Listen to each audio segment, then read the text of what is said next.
She was a Samaritan woman, born into a people despised by the Jews.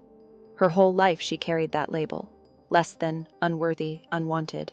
And her own choices, mixed with broken circumstances, left her with even more scars. 5 marriages behind her, and now living with a man who wasn't her husband.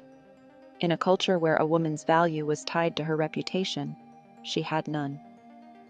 That's why she came to the well at noon, when the sun was harsh and the streets were empty. Easier to endure the heat than the stares of others. But that day, someone was waiting for her. Jesus. He was tired from his journey, yet he began a conversation no Jewish rabbi would ever begin. With her. He asked her for water. Then he offered her something her heart had been aching for her whole life. Living water. She didn't understand. So he gently uncovered her story. Her husband's, her pain, her thirst for love that always left her empty. Yet he didn't push her away. I, the one speaking to you, I am he, says Jesus.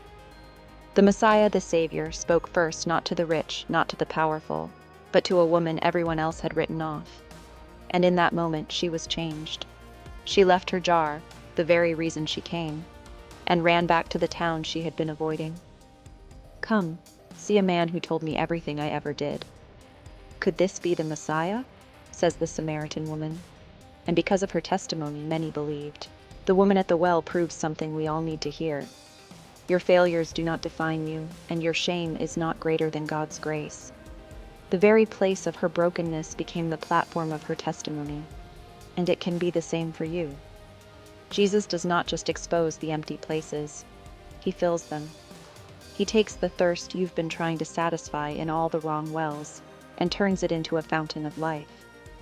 In him, you don't just survive your story, you are transformed by it. So here is the invitation.